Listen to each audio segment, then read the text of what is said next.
एक बार एक शिकारी था। वो शिकारी घूमता हुआ एक गुफा के आगे से निकला तो उसने गुफा में एक परम तेजस्वी संत को देखा। तो संत को देखा, अब शिकारी वो तो मांस भक्षण करने वाला शिकारी है, मांस भक्षण करता है, रोज सुबह सुबह निकल जाता है शिकार करने के लिए। तो जब उसने परम तेजस्वी संत को देखा तो संत को देख करके उसके हृदय में एक इच्छा प्रकट हुई कि ये महात्मा यहाँ बैठ करके भजन कर रहे हैं, इनको खाने पीने की व्यवस्था पता नहीं यहाँ मिलेगी कि नहीं।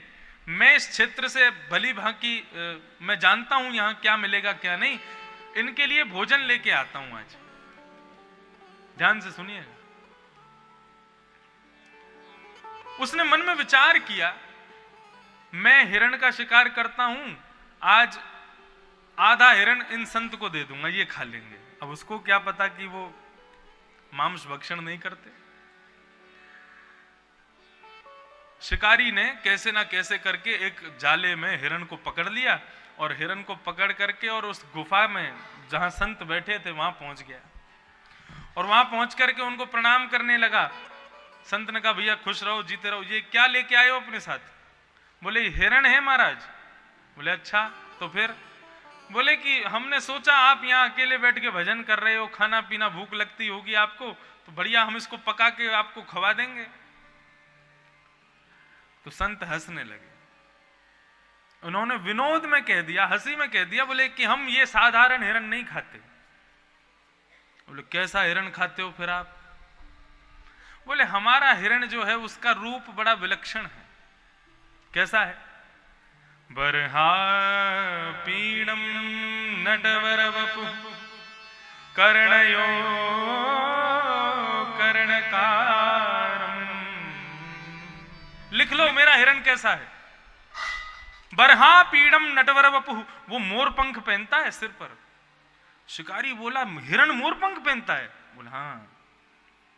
नटवर वपु, जब वो चलता है ना तो उसकी चाल देख करके बाकी के सारे हिरण परास्त हो जाते हैं, अपने आप को बिल्कुल पिछड़ा हुआ समझते हैं।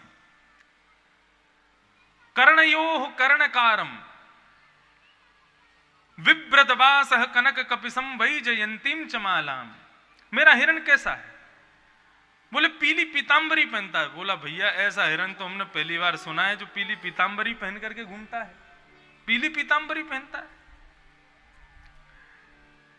वैजयंतीम चमालाम, गले में वैजयंती माला पहनता है। शिकारी लिखता जा रहा है आपका हिरण कैसा है। और क्या करता है? बोले अगली बात सुन लोगे तो तुम मोहित हो जाओगे, तुम उस हिरण के तुम भी दीवाने हो जाओगे। बोले क्या है ऐसा गुण? बोले रंध्रान वेणोवधर सुधया पूरयन् गोप वृंदै। बोले मैं जिस हिरण का शिकार करता हूं वो हिरण क्या करता है? बोले वंशी बजाता है। शिकारी सिर पर हाथ धर के बैठा। बोले मैंने ऐसा हिरण कभी देखा ही नहीं जो वंशी बजावे। बोले ऐसी वंशी नहीं बजाता। कैसी वंशी बजाता है? वृंदारण्यम स्वपदरमणम प्राविशद गीत कीर्ति। कैसी वंशी बजाता है? बोले जब वो वंशी बजाता है तो उस वंशी की ध्वनि को सुन करके ब्रज की गोपियां, ब्रज की गोपांगनाएं अपने सारे काम छोड़ छाड़ करके केवल उसकी वंशी सुनने के लिए वहां पहुंच जाती हैं।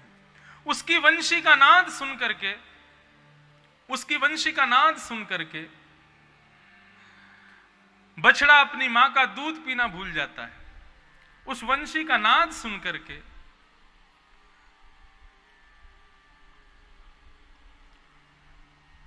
चूल्हे की अग्नि शांत हो जाती है।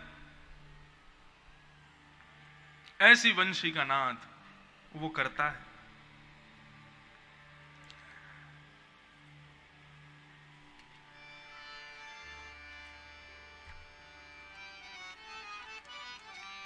शिकारी बोला महाराज आप चिंता मत कीजिए, आप मेरे गुरु हैं और आपने मुझे आज्ञा की है आपको ऐसे हिरण का शिकार करना है, तो निश्चित रहिए मैं आपके लिए ये शिकार लेकर के आऊंगा। और मैं वचन देता हूं जब तक मुझको ये हिरण मिल नहीं जाएगा तब तक मैं भी भोजन नहीं करूंगा। अब संत तो बोले ये शिकारी आदमी है, कहां रहेगा ये, विनोद में उन्होंने ऐसे बोल दिया। अब शिकारी निकल गया, अब वो पूरे जंगल में खोज रहा है, उसके सामने से वास्तविक हिरण निकल जाता है तो उस हिरण को देख करके अपने आप को रोक लेता है, नहीं इसको नहीं खाऊंगा, मैं उसी हिरण का भोग लगाऊंगा, उसी हिरण को पाऊंगा जिसके लिए गुरुजी ने आज्ञा की है। एक दिन बीत गया, 2 दिन बीत गए, 3 दिन बीत गए, ना कुछ खाया है ना कुछ पिया है, गला मानो बिल्कुल भूख से बिल्कुल सूख गया है। जो मांस भक्षण करते हैं लोग वो ज्यादा देर भूखे नहीं रह सकते, उनका जो पूरा अंदर का सिस्टम है वो इस तरीके का बन जाता है कि उनको फिर भोजन चाहिए होता है। एक बार करेंगे तो लंबे समय तक नहीं खाएंगे, लेकिन जब भूख लगेगी तो वो कुछ भी खाने को आतुर हो जाते हैं। और शिकारी क्या करे, कहां जावे। 3 दिन हो गए लेकिन अभी तक हिरण नहीं मिला। 4था दिन प्रारंभ हुआ, आज बिल्कुल होठ सूख गए हैं भूख के मारे, मानो जैसे प्राण निकलने को होने लगे। विचार करने लगा, बोले नहीं खाना तो वही हिरण है जो गुरुजी ने बताया है। ऐसा विचार करके बैठा था, इतने में ही अब उसकी जो हृदय की भावना थी वो उमड़ घुमड़ करके श्री राधा रमन जी के हृदय तक पहुंच ही गई। और जैसे ही वो बैठा था, हिरण मिल जाए, हिरण दिख जाए, कहीं से भी ऐसा हिरण आ जाए जिसका मैं शिकार कर लूं, वो हिरण आ जाए जिसके लिए गुरुजी ने बताया है। इतने में ही नंद नंदन श्याम सुंदर, सांवरी सूरत है, पीली पीतांबरी पहन करके, गले में वैजंती माला पहनी हुई है, अपने अधरों पर वंशी का नाद करते हुए, मोर मुकुट धारण किया हुआ है। जैसा स्वरूप गुरुजी ने बताया, जैसा स्वरूप उस संत ने बताया, ठीक वैसा ही स्वरूप लेकर के एक सुंदर सुकोमल बाल कृष्ण सामने से गुजर रहे। अब उनका दर्शन करता है और दर्शन करके अपने गुरु के द्वारा बताए गए जितने गुण थे उनको देखता है। मोर पंख होगा, हाँ मोर पंख भी है, गले में वैजंती माला होगी, गले में वैजंती माला है, वंशी बजाएगा, वंशी बजा रहा है, पीली पीतांबरी पहनेगा, पीली पीतांबरी भी है। समझ गया, बोले यही वो हिरण है जिसका शिकार गुरुजी करते हैं। हिरण पकड़ने वाला जो उसके पास में जाला था, उसको लेकर के भगवान के पीछे पीछे पीछे पीछे चल करके गया और जाकर के भगवान पर ही जाला फेंक करके और नीचे से पकड़ करके पीछे कंधा पे टांग के और उसको गुरुजी के पास ले जा रहा है। अरे गुरुदेव जल्दी गुफा से बाहर निकल के आओ, आपके लिए भोजन लेकर के आया हूं। संत बोले आज पता नहीं कौन सा हिरण ले आया होगा। अरे भैया भजन करने दे। बोले नहीं आप बाहर आइए, जल्दी अग्नि चेताइए, ये भाग जाएगा नहीं तो, इसको पकड़ करके लाया हूं मैं। संत बोले अरे भाई निर्दोष जीव को क्यों मारना चाहता है, इसको समझाता हूं अभी बाहर जाके।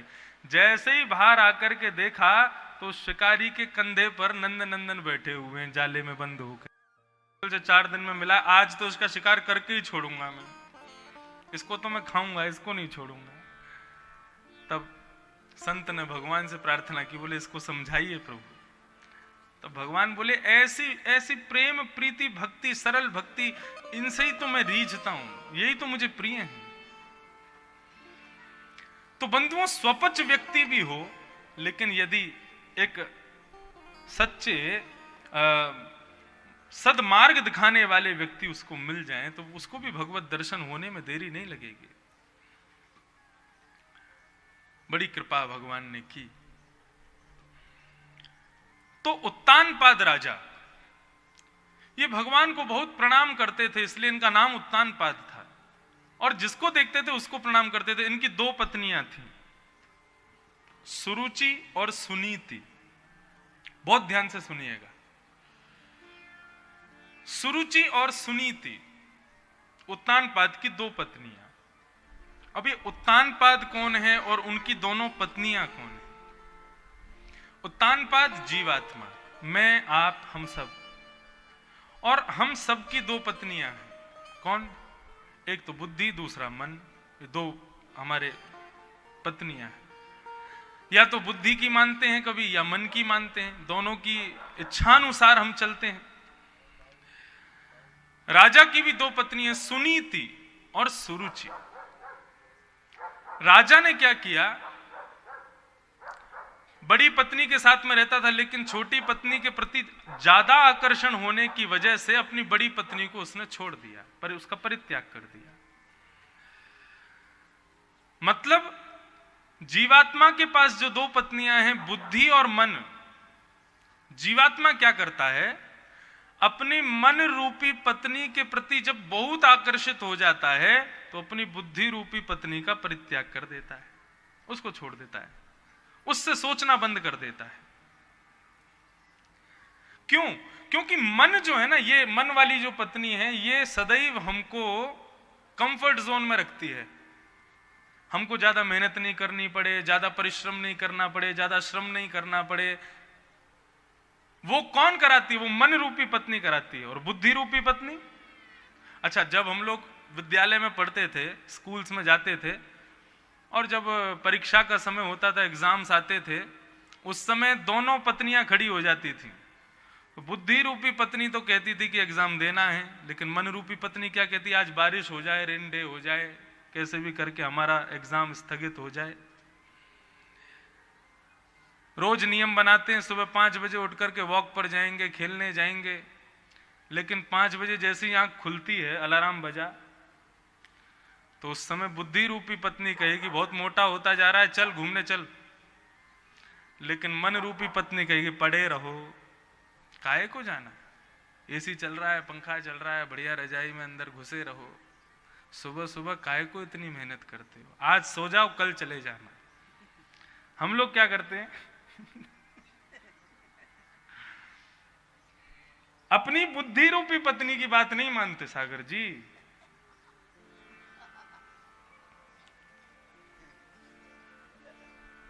माननी चाहिए।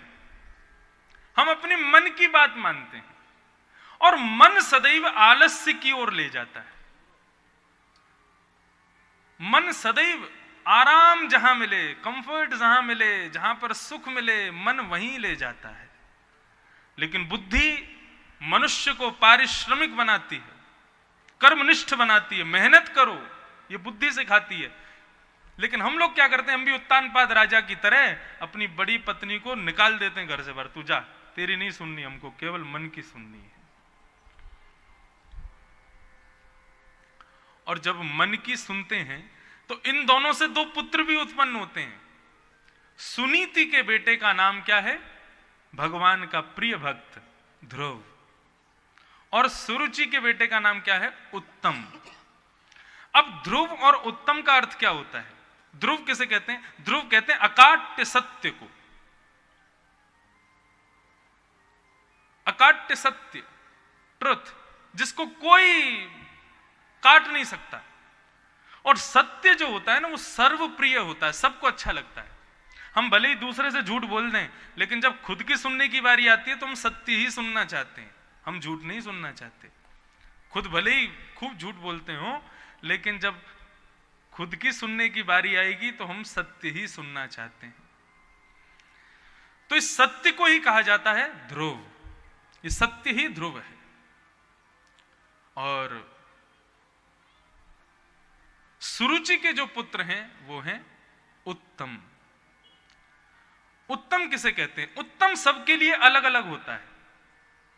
किसी के लिए गर्मी का मौसम उत्तम है, किसी के लिए सर्दी का मौसम उत्तम है, किसी के लिए वर्षा उत्तम है, किसी के लिए साधारण उत्तम है, किसी के लिए श्वेत वस्त्र उत्तम है, किसी के लिए चटक मटक वस्त्र उत्तम है, किसी के लिए मेरे जैसे पटके उत्तम है, किसी के लिए साधारण। उत्तम मतलब प्रिय। सबका अलग अलग प्रिय प्रेम होता है। किसी को काली घड़ी पसंद है, किसी को रंगीन घड़ी पसंद है, सबकी अलग। किसी को भिंडी बहुत पसंद है, किसी को भिंडी देखी नहीं सुहाती है। हमको भिंडी नहीं पसंद बिल्कुल भी। यदि कोई भिंडी खवा देगा, मतलब कहते हैं ना, मरता क्या नहीं करता। जब ऐसी स्थिति हो जाए और उस समय भी भिंडी हो सामने तो नहीं छुएंगे हम, इतनी मतलब नहीं पसंद। तो उत्तम, अब कई हैं हमारे घर की मेरी बहनें हैं, उनको बहुत पसंद है, हमको नहीं है। तो उत्तम सबके लिए अलग अलग होता है। सब एक चीज ऐसी नहीं होती वो सबके लिए समान हो, नहीं। इस कथा में भी जितने लोग बैठे हैं सबके लिए कथा उत्तम होगी ये जरूरी नहीं है। कुछ ही लोगों को उत्तम लगती होगी, लेकिन कुछ लोगों को हो सकता है इस कथा से भी इरिटेशन होती हो। मुंबई में हमारी हर साल कथा होती है। जब कथा होती है तो वहां पर 7 दिन की कथा में कम से कम नहीं तो 10 बार पुलिस आती है। क्यों? आसपास की बिल्डिंग्स में रहने वाले लोग कंप्लेन कर देते हैं, बोले हम पढ़ नहीं पा रहे, हम सो नहीं पा रहे, हम सब्जी नहीं बना पा रहे ऐसी ऐसी कंप्लेन होती है। इनसे बोलो ये कथा अपनी पूरी करें, अभी पूरी करें। ये जब ऊंचे स्वर में श्लोक गाते हैं तो हमारी नींद टूट जाती है। आप इनसे बोलो कथा अपनी रोकें। तो सबके लिए कथा भी उत्तम होगी ये जरूरी नहीं है, लेकिन सत्य यानी कि ध्रुव सबको प्रिय होता है। कोई भी ऐसा व्यक्ति नहीं है जिसको सत्य से प्रेम ना हो, लेकिन ये सत्य मिलेगा बुद्धि के मार्ग पर, मन के मार्ग पर नहीं मिलेगा। सत्य की प्राप्ति बुद्धि से है, मन से नहीं है।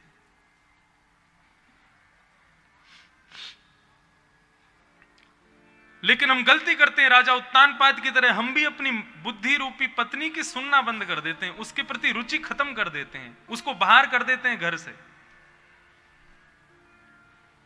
सुनीति राजभवन के सामने एक कुटिया बना करके अपने पुत्र ध्रुव के साथ रहती है, उसको कथा में लेकर के जाती है, संतों के पास लेकर के जाती है, उसको अच्छा बनाती है। ध्रुव एक दिन अपने समस्त मित्रों के साथ खेलने गया था, तब सब उससे पूछते हैं, ध्रुव तुम्हारे पिता कौन है? पिता शब्द सुनते ही ध्रुव बेचैन हो जाते हैं। ये पिता किसे कहते हैं? बोले पिता, अरे जैसे मां है तुम्हारी ऐसे पिता भी होंगे, हमारे भी सब हैं। ध्रुव बोला आज मां से जाके पूछूंगा ये पिता कौन होता है। तो ध्रुव अपनी मां के पास आकर के आज पहली बार मां से कहते, मां मेरे पिता कौन है? अपने पुत्र के मुख से पिता शब्द सुनते ही सुनीति घबरा गई। लेकिन आज मन में विचार करने लगी, कब तक छिपाऊं इससे, आज बता देती। तब दिखाती हैं, बोले लाला ये सामने जो राजभवन दिखाई दे रहा है ना, यहां जो राजा बैठे हैं ना वो तेरे पिता हैं। लेकिन कभी जाना नहीं उनके पास। लेकिन ध्रुव की इच्छा होने लगी, मैं भले ही पिता से मिलूं ना, लेकिन एक बार देख तो लूं मेरे पिता कौन है। और अपने पिता को देखने की इच्छा से ध्रुव जैसे ही राजभवन के अंदर प्रवेश करता है तो छोटी मां का जो पुत्र है उत्तम, उसको गोद में लेकर के राजा उत्तानपाद राज सिंहासन पर बैठे। किसी दूसरे बालक को अपनी पिता की गोद में देख करके बालक को ईर्ष्या हुई, ध्रुव को ईर्ष्या हुई कि ये गोद तो मेरी है, मेरा हक है पिता की गोद में बैठने का, ये दूसरा कौन बैठा है।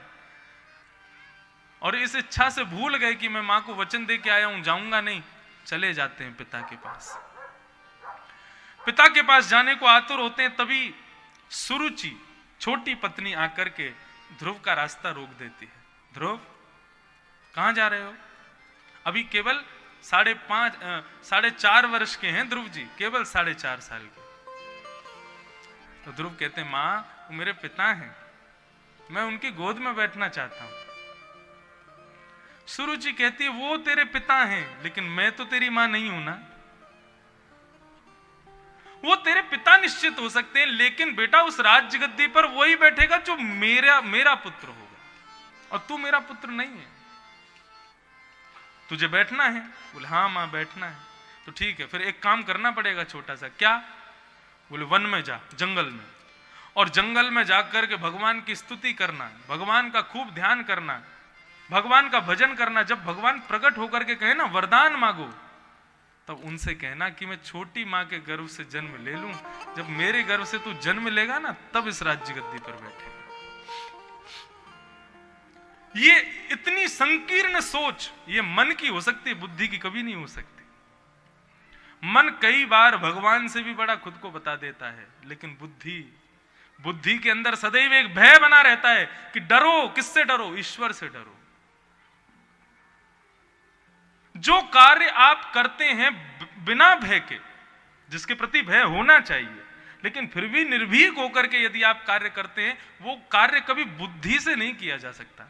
लोग मदिरा का पान करते हैं,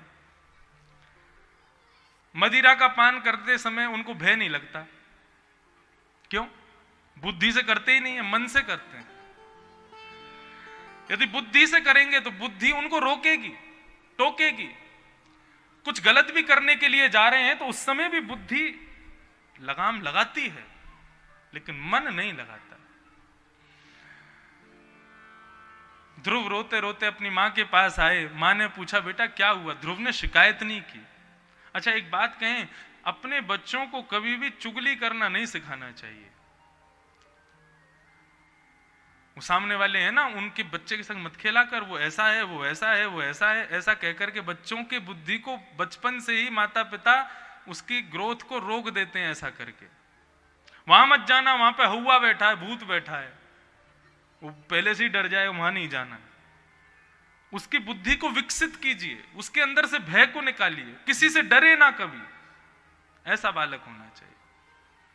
इसका मतलब यह नहीं होना चाहिए कि अपने स्कूल बैग में पत्थर रख के ले जाए पीटने के लिए, टीचर ने मारा तो सिर फोड़ दूंगा।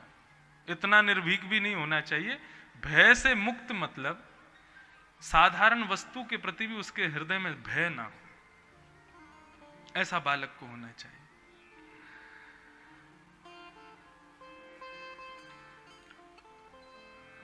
दासियों ने आकर के बताया, बोले छोटी मां ने आज ध्रुव को बहुत डांटा।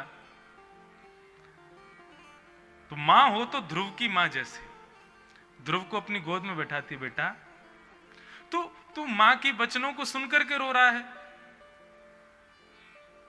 ध्रुव बोले मां उन्होंने ऐसा क्यों कहा कि मैं उनके गर्भ से जन्म लूं? मेरी मां अच्छी नहीं है क्या?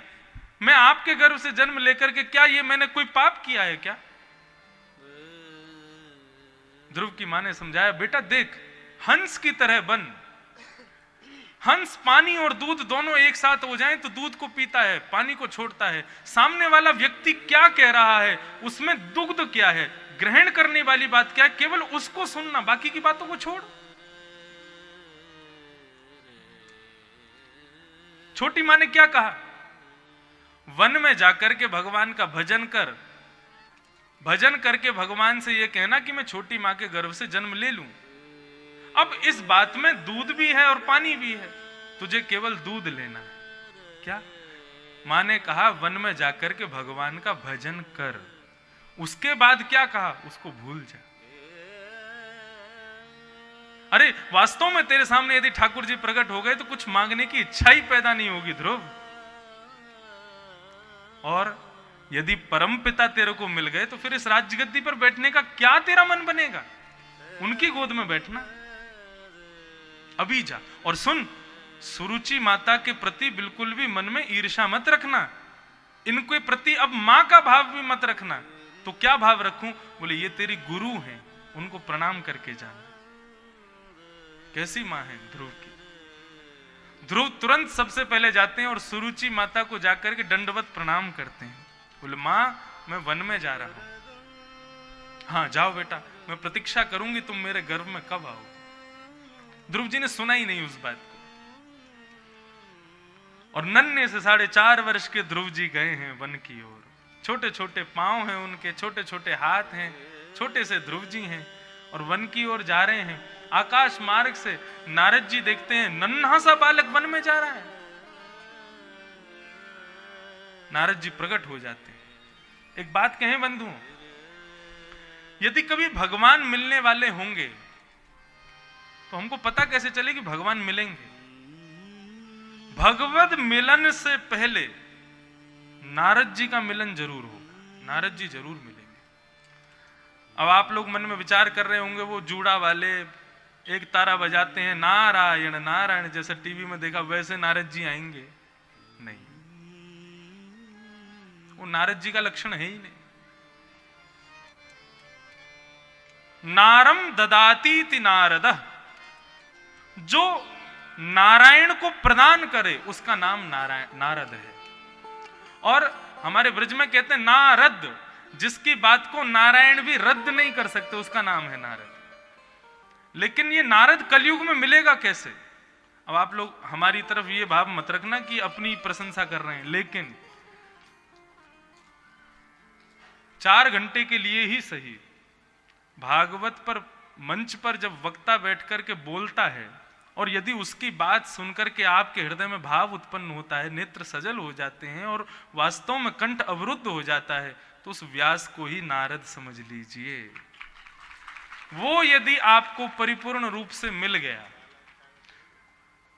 तो भगवान से जरूर मिला दे। खुद नहीं मिल पाएगा भले ही, लेकिन श्रोता को जरूर मिलाएगा।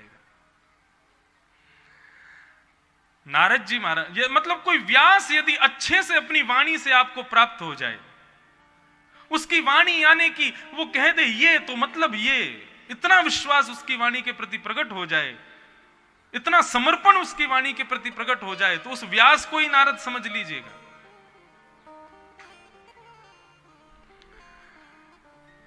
नारद जी महाराज प्रकट हो गए, ध्रुव जी महाराज के सामने खड़े हैं। ध्रुव जी कहने लगे मेरा मार्ग छोड़िए। नारद जी कहने लगे बालक कहां जा रहे हो? वन में जा रहे हैं। क्यों जा रहे हो वन में? बोले वन में जा रहे हैं भगवान को पाने के लिए। नारद महाराज जोर से हंसने लगे, बोले वन में भगवान नहीं रहते हैं, वन में हिंसक शेर रहता है, बालकों को खा जाता है। चलो अपने घर जाओ, लौट करके जाओ। ध्रुव जी कहने लगे आपका परिचय क्या है? आप कौन हो मुझे रोकने वाले? नारद जी बोले हम नारद हैं, देवर्षि नारद। ध्रुव जी कहने लगे आप नारद हो ही नहीं सकते। क्यों? बोले मैंने सत्संग में सुना है, मेरी मां कहती है कि भगवान बाद में मिलते हैं, पहले नारद जी मिलते हैं, और नारद जी जब मिलते हैं तो नारद जी मिलकर के भगवान से मिलाते हैं। आप कैसे नारद जी हो जो मुझे घर जाने के लिए बोल रहे हो, जो कह रहे हो कि घर चले जाओ? आप नारद नहीं हो सकते। नारद जी ने जैसे ही ये बात सुनी तो इस बात को सुनकर के श्री नारद जी महाराज बड़े प्रसन्न हो गए और ध्रुव को अपने हृदय से लगा लिया। बोले ध्रुव मैं तो परीक्षा ले रहा था कि तुम डर करके कहीं वापस जाओगे कि नहीं। वन में जा रहे हो, भगवान का भजन करोगे, क्या करोगे भजन में?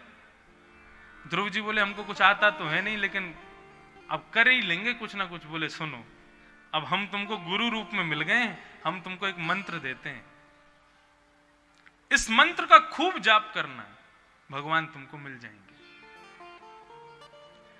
अच्छा, हम अपनी भाषा में पता है क्या कहते हैं? ये मंत्र नहीं है, ये भगवान का फोन नंबर है।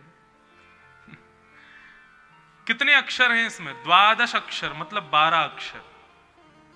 और आप यदि कभी भी भारत से कहीं विदेश फोन करेंगे तो आपको 10 नंबर नहीं 12 नंबर ही लगाने पड़ेंगे। 10 नंबर का तो फोन नंबर होगा और 2 अंक होंगे जिस विदेश पे आप कॉल कर रहे हैं वहां का एक स्टार्टिंग कोड होगा। तो 12 अंकों का नंबर डायल करेंगे तब विदेश में फोन लगता है। भगवान भी तो बहुत दूर बैठे, वैकुंठ विदेश ही समझ लो उसको। उनका फोन नंबर ये 12 अक्षर मंत्र, 12 अक्षर का ये मंत्र क्या? ओम नमो भगवते वासुदेवाय, नमो भगवते तुभ्यं वासुदेवाय धीमहि प्रद्युम्नाय अनिरुद्धाय नमः शंकर्षणाय च। ये है पूरा श्लोक। इसमें से 12 अक्षर निकल गए तो ओम नमो भगवते वासुदेवाय। आपको हम एक बात स्पष्ट कर दें, आप कहेंगे तो हम पत्थर पर लिख कर के भी दे सकते हैं कि मतलब मेरी बात असत्य ना हो जाए। इस मंत्र का यदि कोई व्यक्ति दिन रात गान करे, चलते फिरते उठते बैठते हर समय ये मंत्र उसके मुखमंडल पर लगा रहे, तो इस मंत्र का ये प्रभाव होगा कि कभी आप ग्वालियर की गली में भी घूम रहे हो और इस मंत्र का उच्चारण करते हुए भ्रमण कर रहे हो, तो क्या पता ग्वालियर की किसी गली में ही आपको मोर पंख पहने हुए सांवरे सलोने ठाकुर जी का मुखमंडल का दर्शन हो जाएगा। 3 प्रकार के दर्शन होते हैं भगवान के। पहला स्वप्न दर्शन, याद रखिएगा, भगवान प्रत्यक्ष दर्शन देने से पहले स्वप्न दर्शन देते हैं। बहुत मुश्किल है भगवान को स्वप्न में देखना।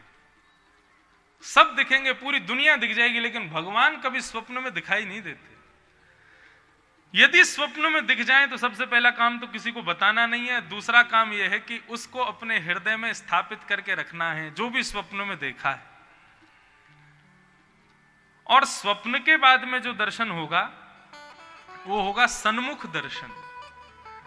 ठाकुर जी आपको कहीं ना कहीं किसी ना किसी रूप में भीड़ आदि के कहीं मध्य में थोड़ी बहुत झलक तो दिखाई ही जाएंगे, कहीं ना कहीं से थोड़े बहुत तो दिखे ही जाएंगे। दूसरा दर्शन मतलब स्वप्न के बाद में प्रतीक्षा होनी चाहिए सन्मुख दर्शन की। सन्मुख दर्शन कैसे होगा? आप कहीं जा रहे हो, आ रहे हो, कहीं कुछ खा रहे हो, पी रहे हो, तो उसी समय आपको थोड़ी झलक जैसी दिख जाएगी। और जिस दिन वो दिख जाए उस दिन तीसरे दर्शन की प्रतीक्षा करिएगा। तीसरा दर्शन कौन है? प्रत्यक्ष दर्शन। प्रत्यक्ष दर्शन कैसा है? आप ठाकुर जी के सामने खड़े होंगे, ठाकुर जी आपके सामने खड़े होंगे, आप ठाकुर जी का हाथ पकड़ के खड़े होंगे, ठाकुर जी आपका हाथ पकड़ के खड़े होंगे। यह है प्रत्यक्ष दर्शन। ये तीन दर्शन शास्त्रों में बताए हैं, स्वप्न, सन्मुख और प्रत्यक्ष। स्वप्न दर्शन नहीं हुआ तो आपको प्रत्यक्ष दर्शन हो ही नहीं सकता। यदि स्वप्न हो गया तो ठाकुर जी का सन्मुख दर्शन होगा, और जब सन्मुख दर्शन होगा उसके बाद प्रत्यक्ष दर्शन होने में देर नहीं लगेगी। ये तीन दर्शन हैं भगवान के। इस मंत्र को दे दिया और कहा बेटा जाओ, जाकर के इसका खूब जाप करो। लेकिन जो भी व्यक्ति इस मंत्र का जाप करे और पूरे दिन ना भी कर पावे, वैसे तो होना ही चाहिए, पूरे दिन होना चाहिए, रात्रि में सोने से पहले ही कर लीजिए। ओम नमो भगवते वासुदेवाय बिल्कुल शुद्ध चित्त से कीजिए। जब आप शयन करेंगे तो क्या पता आपके स्वप्न में ठाकुर जी प्रकट हो जाएं, दर्शन दे रहे हैं। ध्रुव जी महाराज वन में पहुंच गए और मधुवन में जाकर के उन्होंने सुंदर इस मंत्र का उच्चारण करना शुरू किया। ओम नमो भगवते वासुदेवाय, ओम नमो भगवते वासुदेवाय, ओम नमो भगवते वासुदेवाय, ओम नमो भगवते वासुदेवाय, वासुदेवाय प्यारो वासुदेवाय, वासुदेवाय प्यारो वासुदेवाय, वासुदेवाय प्यारो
तपस्या की।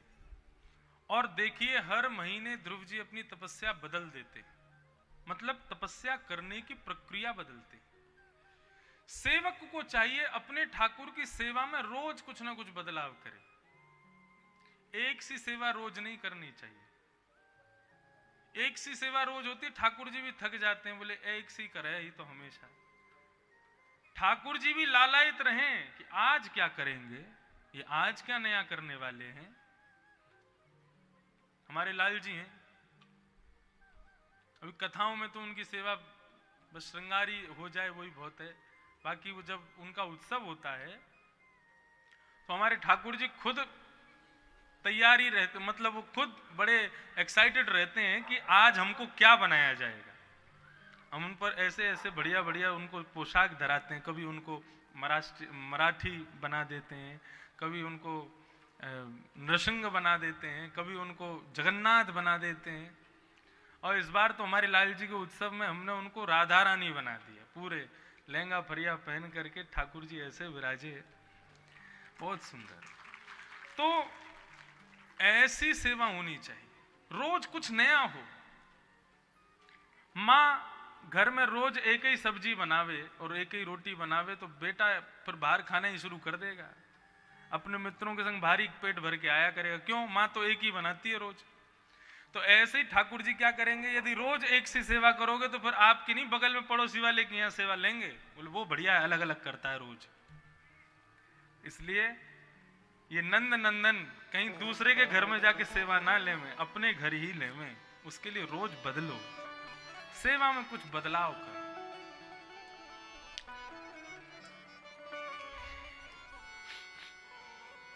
ध्रुव जी ने पहले महीने 3 रात्रि कुछ नहीं खाते, 3 रात्रि बाद केवल फल खा करके भगवान का भजन करते। 1 महीने तक इस प्रकार किया। दूसरा महीना जैसे प्रारंभ हुआ तो अब 6 दिन तक कुछ नहीं खाते और 6 दिन बाद केवल पत्ते खा करके भगवान का भजन करते हैं। तीसरा महीना प्रारंभ हुआ तो अच्छा ध्रुव जी हर महीने बात करते क्या? 1 महीना पूरा होते फिर देखते हैं भगवान आए नहीं, रुको मैं अभी अपनी भक्ति बदलता हूं, अपनी तपस्या बदलता हूं। दूसरे महीने में तपस्या बदलते, 6 दिन कुछ नहीं खा रहे हैं, पत्ते खा करके भजन कर रहे हैं। तीसरा महीना प्रारंभ हुआ, ध्रुव जी बोले भगवान अभी भी नहीं आए। ठीक है, तीसरा महीना प्रारंभ होती ठाकुर पत्ते खाना भी छोड़ दिया, 9 दिन तक कुछ नहीं खाते, 9 दिन बाद केवल पानी पी करके भजन करते। 4.5 वर्ष के हैं ध्रुव जी केवल।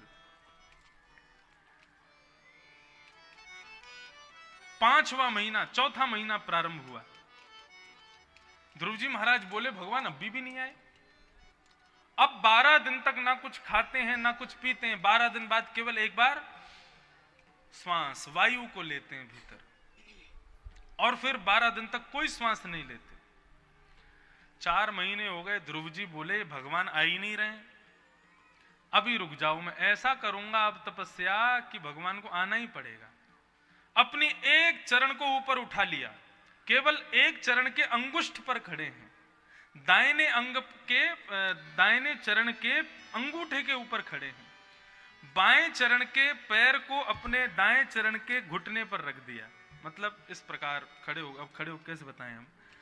खड़े हो गए, ऊर्ध्व बाहु दोनों भुजाओं को आकाश की ओर किया है और अपने मुखमंडल को सूर्य की ओर देखते हुए ध्रुव जी महाराज ने केवल एक बार श्वास को भीतर लिया और श्वास लेकर के फिर निकाला ही नहीं श्वास को। बोले अब ना कुछ खाऊंगा ना कुछ पीऊंगा ना श्वास लूंगा, भगवान को आना पड़ेगा। और जैसे ही भजन करना शुरू किया, ध्रुव जी के भजन के प्रताप से उनमें से एक दिव्य तेज प्रकट होने लगा, जिस तेज से 33 करोड़ देवताओं के हृदय में जलन होने लगी, घबराने लगे सब। त्राहिमाम करते हुए 33 करोड़ देवता ब्रह्मा जी के पास गए।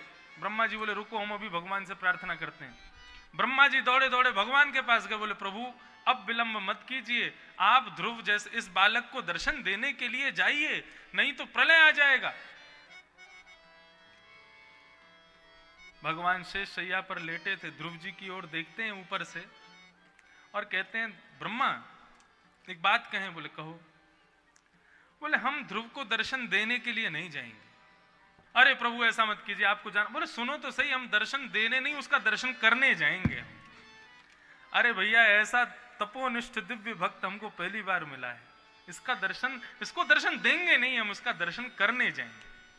और गरुण जी पर आरूढ़ होकर के शंख चक्र गदा पद्मधारी श्रीमन नारायण जैसे ही वैकुंठ से प्रस्थान करते हैं, मधुवन में ध्रुव जी महाराज भजन कर रहे हैं, सामने आकर के भगवान का दिव्य गरुण विमान आकर के विराजमान हुआ और गरुण के ऊपर पद्मासन में बैठे हुए हैं भगवान श्रीमन नारायण। गरुण जी भगवान को देख रहे हैं, भगवान गरुण जी को देख रहे हैं। बोले क्या हो गया? बोले हम जिसको दर्शन देने आए हैं या जिसका दर्शन करने आए हैं वो तो आंख खोल के देख ही नहीं रहा है। भगवान ने ऐसे चुटकी बजाई, जैसे ही चुटकी बजाई तो जो स्वरूप ध्रुव जी को अपने हृदय में दिख रहा था वो स्वरूप अंतर ध्यान हो गया। जैसे अंतर ध्यान हुआ, व्याकुल होकर के ध्रुव जी ने अपने नेत्र खोले, हे नाथ कहां हो? जैसे ही नेत्र खोले हैं तो सामने गरुण के ऊपर शंख चक्र गदा पद्मधारी श्रीमन नारायण विराज रहे। ध्रुव जी ने हाथ जोड़ करके पहले तो दंडवत प्रणाम किया और दंडवत प्रणाम करके देखूं नंद कुमार नयन भर,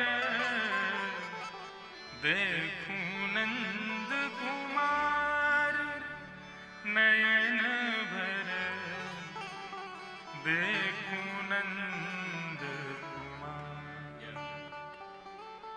अपनी आंखों में भर करके देख रहे हैं ध्रुव जी ठाकुर जी को। और मैंने कल परसों एक भाव बताया था ना, ध्रुव जी के मन में इच्छा हुई भगवान की गोद में चढ़ के इनके गालों को खा जाऊं। कैसे लग रहे हैं? द्रग्भ्याम प्रपश्यन प्रपिवन्निवार विभक चुंबन निवास्येन विभूर्य विजलिशन। श्री ध्रुव जी महाराज कह रहे हैं मैं ठाकुर जी के गोद में, ये कथा में कहने वाला प्रसंग नहीं है, वैसे ये अंतरंग बात है ध्रुव जी की, लेकिन हमको लगता है इसको कहने में बुराई क्या है। अरे स्पष्ट हो जाता है कि छोटा सा बालक भी भगवान के प्रति काम भावना रखता है, काम भावना से भगवान को भज लेता है।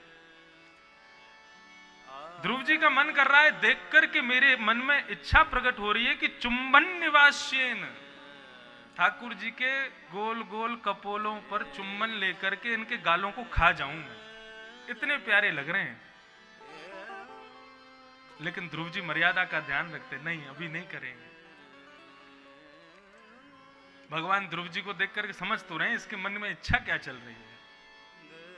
भगवान इशारा करते हैं क्या चल रहा है मन में ध्रुव? ध्रुव जी कहते हैं कुछ नहीं प्रभु। तो बोल फिर कुछ स्तुति करो हमारी। बोले हमसे बोलना ही नहीं आता, हमको साधारण भाषा आती है, लच्छेदार वाणी हमारी है नहीं, कभी विद्यालय पढ़ने गए नहीं, कुछ आता जाता है नहीं। भगवान बोले इधर आओ। ध्रुव पास में गए तो भगवान ने अपने एक भुजा का शंख ध्रुव जी के गाल से लगाया। स्पर्शवालम कृपया कपोलो। श्रीमद् भागवत आज्ञा करती हैं जब तक बालक 9 वर्ष का ना हो जाए तब तक माता पिता को चाहिए अपने घर में शंख तो होना ही चाहिए, शंख का रोज बालक के गाल से स्पर्श कराओ, बजाओ नहीं, केवल स्पर्श करवाओ। फिर उसको स्कूल भेजो, जहां जाना वहां भेजो। रोज का ये नियम बनाइए, बालक के गाल से स्पर्श कराइए शंख का। शंख ज्ञानवर्धक होता है। शंख का स्पर्श रोज बालक के गाल से कराया जाए तो उसका परिणाम ये होता है कि बालक जीवन में कभी भी एक बार अध्ययन करने के बाद में अपने पढ़े हुए विषय को कभी भूलेगा नहीं। जो उसने पढ़ लिया उसको याद रहेगा, उसकी बुद्धि तीव्र हो जाएगी। तो शंख का स्पर्श करा। और जब 9 वर्ष का बालक हो जाए, 10 वर्ष का हो जाए तो फिर धीरे धीरे शंख बजवाना चाहिए। मनुस्मृति कहती है घर में लक्ष्मी कब आती है? घर में भगवान कब आते हैं? उस घर में भगवान आते हैं जिस घर में प्रातःकाल सूर्य उदय होते ही शंख का नाद किया जाता है। शंख जरूर होना चाहिए घर में। 14 रत्न निकले थे समुद्र मंथन जब हुआ था तो सब रत्न बांटे गए, देवताओं को, दैत्यों को, दानवों को, मानवों को 2 रत्न दिए गए थे, शंख और गाय, गौ। गौ तो आजकल कोई सेवा विवाह उसकी कोई करता नहीं, तो शंख ही रख लो। शंख तो होना चाहिए। भगवान ने अपने जैसे शंख का स्पर्श कराया, संपूर्ण वेद वेदांत का ज्ञान हो गया ध्रुव जी महाराज को। भगवान बोले अब स्तुति गाओ ध्रुव जी। तब ध्रुव जी भगवान से, अब ज्ञान मिलते ही सबसे पहली बात भगवान से क्या कहते हैं? प्रभु मुझे आप नहीं चाहिए। भगवान बोले ज्ञान मिलती सबसे पहले हमको छोड़ोगे हैं? बोले नहीं प्रभु, आपको रखना अपने पास या आपके पास रहना, ये दोनों ही बड़े मुश्किल काम। आपको कब तक देख सकते हैं? थोड़ी बहुत देर देखते रहेंगे, देखते देखते देखते अगर हमारी आंखें थक गई और पलक झपक गई तो फिर पलक झपकने में जो कष्ट होगा ना, वो हम आपको बता नहीं पाएंगे। इसलिए आप मत मिलना हमको। ध्रुव जी तो फिर क्या चाहिए आपको? ध्रुव जी कह रहे हैं, भक्ति मुह प्रवहता त्वयि में प्रसंगो भूयादनंत महता ममलाशनाना येनांजसौल्वणमुरुव्यसनं भवाब्धिम् निश्ये भवद्गुण कथा मृतपान मत्त। वचन दीजिए, जो मांगूंगा सो दोगे। भगवान बोले वचन देते हैं, जो मांगोगे सो दोगे। बोले प्रभु मुझे एक व्यसन चाहिए। भवद्गुण कथा मृतपान मत्त। आपकी कथा सुनाने वाले वक्ताओं के प्रति मेरी आसक्ति हो जाए। क्यों? बोले जब वो लोग कथा करते हैं तब उनके मुख से निकलने वाली कथा एक महासागर का रूप धारण कर लेती है और उस महासागर में गोते लगा करके हम जैसे भक्तों को परमानंद की प्राप्ति होती है, परम सुख की प्राप्ति होती है। प्रभु उस महासागर में डूबने का व्यसन लग जाए, ऐसी कृपा मुझ पर कर दीजिए। हमारी संकीर्ण बुद्धि में कभी ऐसी सोच आ सकती है भगवान से मांगने के लिए? ध्रुव जो मांग रहा है केवल 4.5 वर्ष का बालक, तानपुरा बंद है।